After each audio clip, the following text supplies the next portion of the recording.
Kristen, a dating and relationship coach, and if you're new, welcome to my channel. I help women to be their most authentic self to attract and keep great love. And today I'm wondering if you're someone who's experiencing with a man emotional unavailability.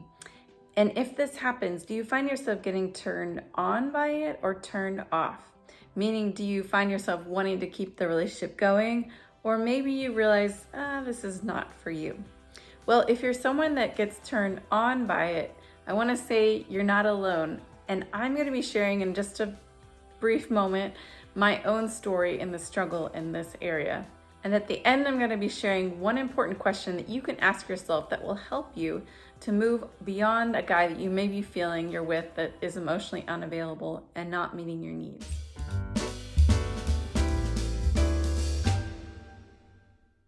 So I had a guy friend that I was friends with for 2 years, and we were involved in a common friend group.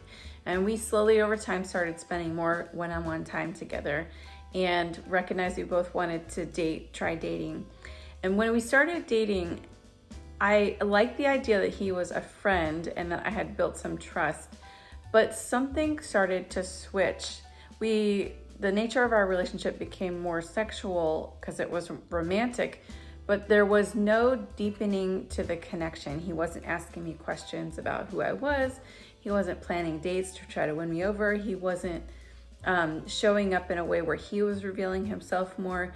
And something in my gut was saying, this is not what I want. But I had this fantasy in my mind that I've always wanted to be in a relationship where we were friends for a while and then it turned romantic. And so there was a part of me that had already invested a lot of emotional energy in this relationship. And I didn't want to admit that I felt bad because he was showing up in a way that I felt I wasn't being met. It wasn't really what I was looking for.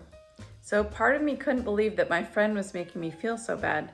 So I was denying my true feelings. And the more distant and unavailable he felt, the more I tried harder to please him and felt anxious. So I wonder if you can relate to any piece of my story.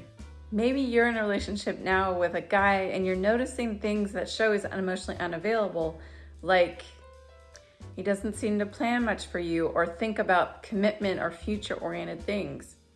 Maybe something seems sketchy, like he's withholding information.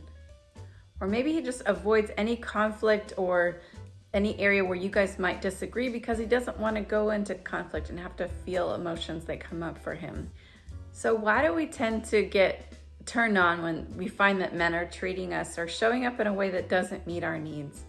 Well, one of the reasons is because if we've grown up in a family where we were neglected in various ways, or our caregivers or family members weren't emotionally available, suddenly when we meet a guy who has a similar way of being with us, it feels familiar. And so even though we might feel that inside, maybe when we are younger, we learned, okay, I gotta do something to continue this relationship, to keep the connection. Like, this is normal that I don't feel like I'm met. And just like I did when I was in that state of attraction, we can feel like, oh, we've gotta give this another try, or maybe I didn't observe that correctly, and we override our feelings. And as women, our intuition is so strong that we often know if a guy is good for us very early on. And we sometimes live in this fantasy that if we just do this, he's gonna change, he's gonna heal, he's gonna grow, he's gonna become emotionally healed. So if you can relate to this in any way, I wanna leave you with a question. Do you have a fantasy with this guy that's causing you to override what you're truly feeling so that you can't see his emotional unavailability or admit what that would mean for you?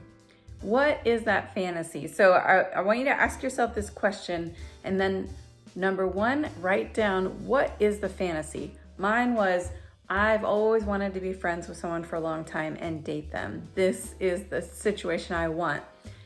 But it wasn't really the reality of what I wanted. What is your fantasy? And then ask yourself, what am I really feeling around him? Maybe it's not necessarily when you're with him, but maybe when you're not with him, you feel anxious, you feel discouraged, uncertain, insecure. And if you're feeling those things, what do you want to do about it? How can you honor those feelings? And that, my friends, will give you the insight into what's the next best step to take for you. Now, I know this place can be a really tricky place to be and move out from. And so if you would like to get support in this area of your life, relationship coaching can really help with this, and I would be happy to meet with you. Click the links in the comments below to schedule a time with me, and I will see you then. Okay, my friends, until next time, so much love to you. Take care.